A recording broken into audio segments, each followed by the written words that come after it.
Hi sir, hi ma'am, at sa mga makikinig nitong video ko.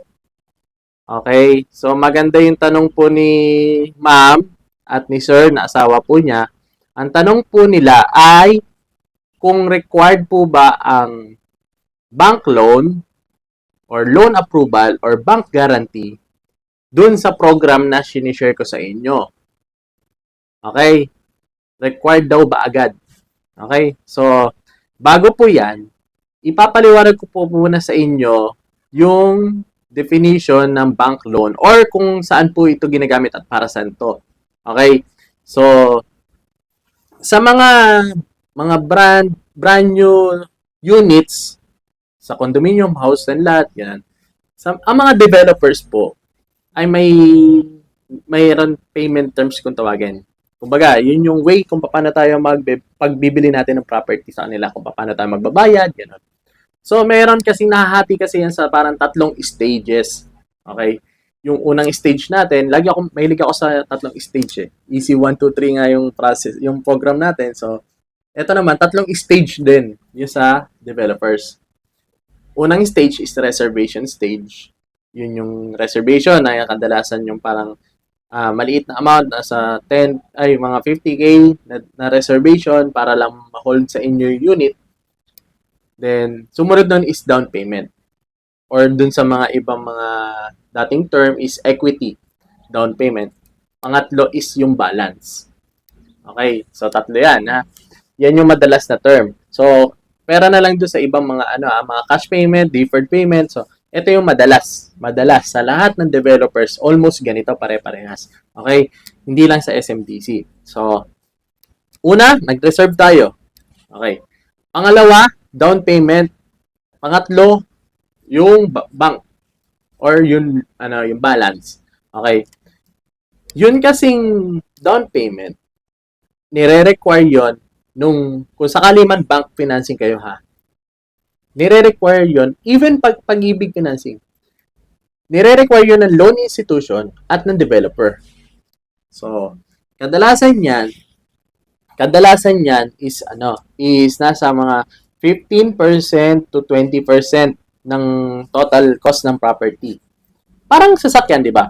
Merong certain amount na mga 20%, then ang approvable sa bangko is 80%.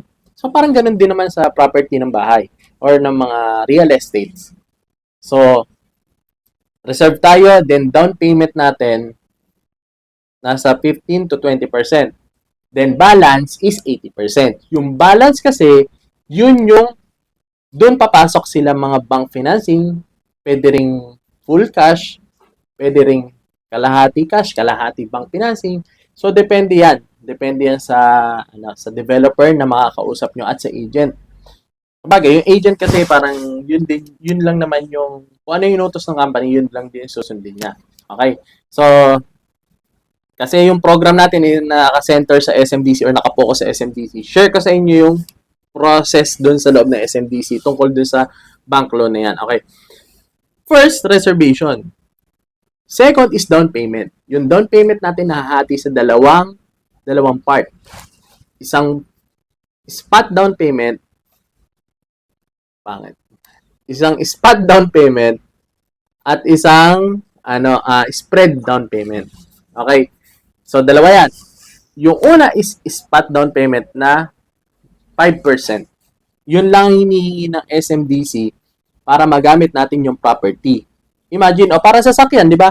Hinihingi lang ni Toyota or ni Mitsubishi or kung ano man yung brand ng nakuha nating unit, nire-require lang nila 99,000 all in down. Minsan 50,000 all in down. And then the rest puro monthly. Doon na tayo magpa-monthly sa bangko. Di ba? So, parang ganun lang din yun. 5% lang hinihingi ng developer or ng SMDC, magagamit na natin yung property. Di ba? Then, susunod nun is 10%. Yung 10% na yon hindi po cash, full cash yon. Spread yon. Yun yung tinatawag na installment naman. May monthly payment tayo. Kadalasan po yun, nasa 36 months to 41 months. Dalawa po yun. Ay, hindi. Siyempre, may iba rin po. Depende sa project. Pag-uusapan natin yun sa ibang video. So, 36 months or 3 years to 41 months or 42 months, 3.5 years. 3 to 3 and a half years pa natin bubuuin yung 10%. So, napakahaba ng panahon yun. 3 years pa yun, ha? Imagine, nagagamit natin yung property, then 3 years natin siya continuous. Kadalasan yun, sa yung ino-offer natin or yung kasama sa program, nasa 18K monthly yun. O, imagine, 3 years tayo, 18K monthly lang. Nagagamit natin property, natetest natin yung mga gusto natin malaman sa business ng real estate, lalo na sa condominium, Airbnb, ganyan. So, nakakuha tayo ng data, napakahaba ng timeline na yon para makapag-aral tayo kung ano yung gagawin natin sa business na to. So, after nun, so magkano na yung ano natin, na payment na sa developer? 5% down na spot para makapag-move in, yun lang nire-require ng SMDC. Then 10% is monthly. So 15% silang dalawa. The balance of 85%, yun yung ilo-loan natin sa bank. Pre-approve na yung property sa SMDC. Huwag kayong mag-alala kasi hindi katulad ng mga ibang property or ibang mga developers na kailangan maghanap pa tayo ng bank. Baka hindi approvable yan dito. Don't you worry.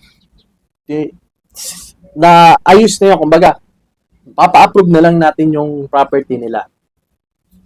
Kumbaga, requirements na lang ihingin natin sa inyo para mapapasa natin sa mga tamang tao, sa mga tamang bangko para sa inyo.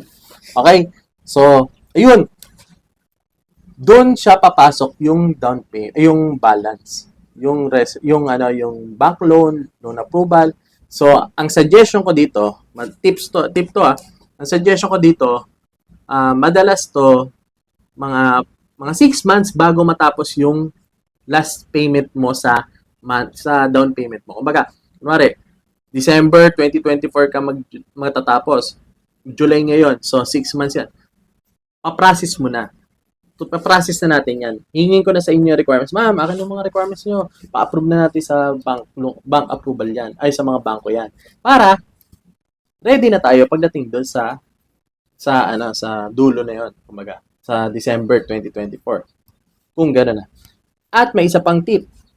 For example, maganda yung kita na negosyo natin, may extra tayong kita or may na-promote tayo, malaki yung natin, na pag naibenta natin yung property natin doon sa ganito, na nagustuhan natin yung Airbnb business.